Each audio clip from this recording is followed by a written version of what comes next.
Bismillahirrahmanirrahim. Today's lecture is about determination of permeability at site. So in last lecture we have discussed about the determination of permeability in the laboratory, and now in this lecture we will discuss about how to measure it, how to determine the permeability in the field. So before going towards a determination of permeability in the field, there is some important definition which I want to discuss. First of all, is a well. What is a well? So well is a, you can say it's an artificial, usually vertical, cylindrical, hydraulic structure. In well, what we are doing, what we usually do is to puncture the, you can say the aquifer. So we drill in the ground in the form of cylindrical shape or vertical, and what we are going to pump out the water. So it's a well.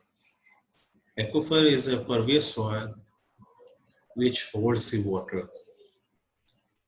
So if you puncture the ground to pump out the water, the layer from which you are going to pump the water is called the aquifer.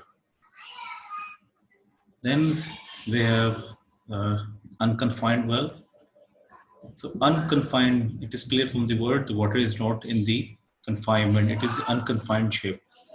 So in simple words, you can say the unconfined well is a well in which at the bottom is the impermeable layer, but there is no impermeable layer at the top of the aquifer.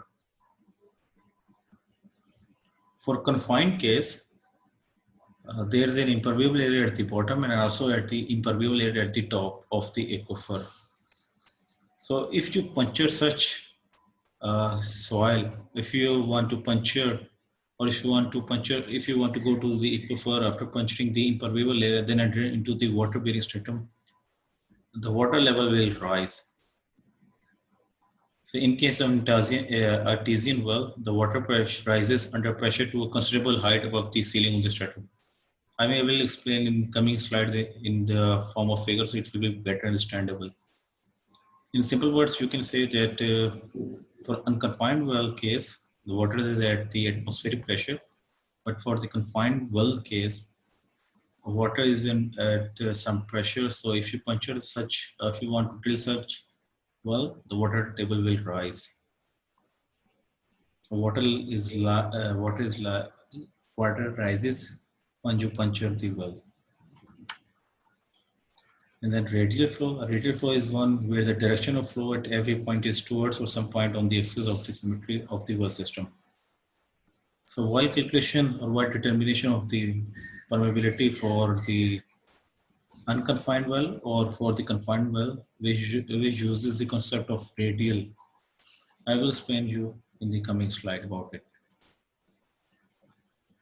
So there's some important concentration regarding determination of permeability in the field. So no matter how carefully laboratory permeability tests are made, they represent only minute volume of soil. So field permeability tests are more accurate as compared with the lab permeability test. Their value in solving field seepage and drainage problem depends on how well they represent the masses of material that exist in the field. So though the laboratory permeability tests are relatively cheap as compared with the field permeability test, but if you want to determine the true phenomena or true actual picture of the soil in the ground, it is better to perform field permeability test. So generally there are two types of tests which you perform in the field: pumping out of well and pumping into well.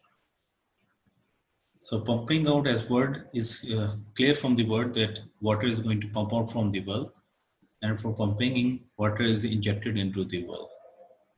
So pumping out tests are of two types, and pumping into well are also of two types. We will discuss in these coming slides. So pumping out of well. So pumping out of well, first we need to understand that the ground conditions are unconfined case or for the confined case. So in the field, the average hydraulic conductivity of a soil deposit in the direction of flow can be determined by performing pumping tests from the well. I'm going to show you in the coming slide what actually unconfined aquifer looks like. During the test, the water is pumped out at a constant rate from a test well that has perforated casing. Several observation wells are at various radial distances are made around the test well. So the general procedure for the pumping and test for both the unconfined aquifer and confined aquifer are same. So what we are going to do, we are going to pump out the water. So initially at a certain discharge, you can say, so initially when you are going to pump out the water, you will notice that there's a variation in the water level. And after some time, water level becomes constant. So once the water level becomes constant, then we can say it's a steady state conditions are reached, and then we start the calculations. So continuous observation of the water level in the test well and in the observations are made after the start of pumping until a steady stage is reached. So we will take continuously the observations both in the observation well and also in the main well. A steady state is established when water level in the test and observation well becomes constant. When this condition is achieved, the water pump out of the well is equal to inflow into the well from the surrounding strata. The water level in the observation well and the rate of water pump out of the well would provide the necessary additional data for the determination of K, or coefficient of permeability. So this figure gives you an idea what actually unconfined aquifer look like. If you look at the bottom, so this layer is impermeable layer. Impermeable means that water cannot pass through this layer. So water is above this strata. Now this whole layer of soil is permeable layer. That means that water is, you can say this soil is saturated one. So water is here, but water cannot pass through the bottom layer because this is an impermeable layer. These two are the observation well, and the second one is the main well. So what we usually perform, we dig this main well, and also two observation wells. Observation well dia is smaller as compared with the main well, and from this well, we pump out the water. So initially the rate, you can say the water level is, or you can say from this dotted line, this is the initial water level before start of pumping. Once you have started the pumping, this water level lowers. As you can see, initially this is the water table before pumping, then it lowers during the pumping. So R1, R2 is a distance of the observation well from the main well, and H1, H2 is the water level from the impermeable layer. So we usually measures R1, R2 and H1, H2 during the pumping out test for the unconfined aquifer. So as per Darcy's law, we know that Q is equal to KIA. And for cylindrical case, there's some mistake. It should be A is equal to 2 pi RH. For cylindrical case, if you want to calculate the area, for circumference, we know that it's equal to 2 pi R. And then if you multiply with the H, you will get the area. Now, putting this value at Darcy equation, as you can see on the right side, you will get this equation. I is equal to hydraulic gradient is I is equal to H over L or dH over dr. And then putting some limits, you can arrange this equation in this form as well. And finally, you can get this coefficient permeability equation. So this coefficient permeability equation is for the unconfined aquifer. So whenever you get some problem, you first need to check whether the case is for unconfined case or the case is for the confined aquifer. So this equation can be used to determine the permeability for the unconfined aquifer. Now for the confined aquifer, the procedure is same, that you are going to drill the hole, you have some observation wells, you are going to pump out the water, but the condition of the soil is different. As you can see from this figure.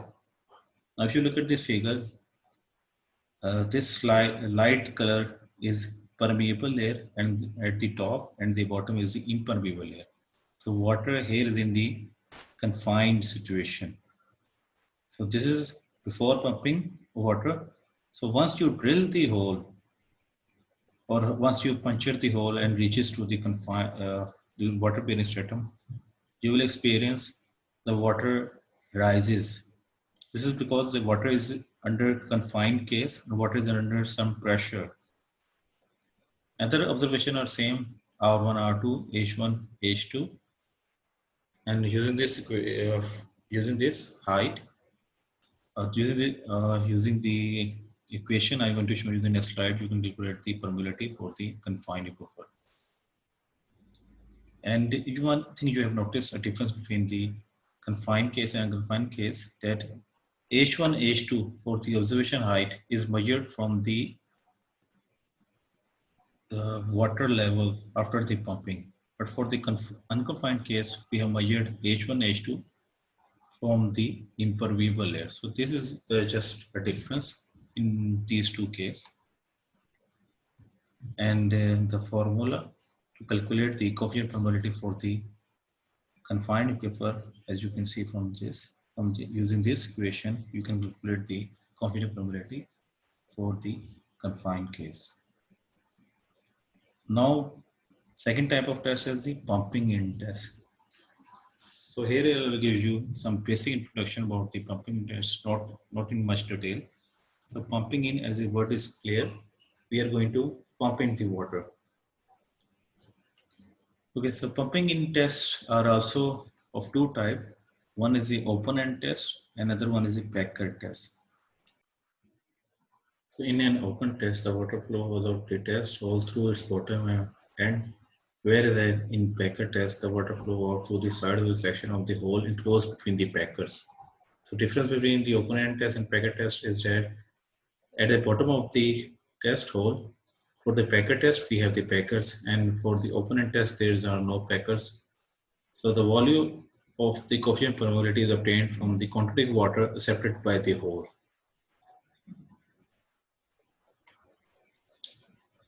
Now care should be taken that the water which is going to be pumped in the test hole should be clean, as the impurities such as silt, clay or any other foreign matter may cause plugging of the flow passages. And also if the water is turbid, it should be clarified in a septic tank before using it in the test hole. And also care should be taken about the temperature of the water which is going to pump in the ground. So with the difference in temperature, there is possibility that the air bubbles are formed which affect the permeability values calculated from the pumping in test.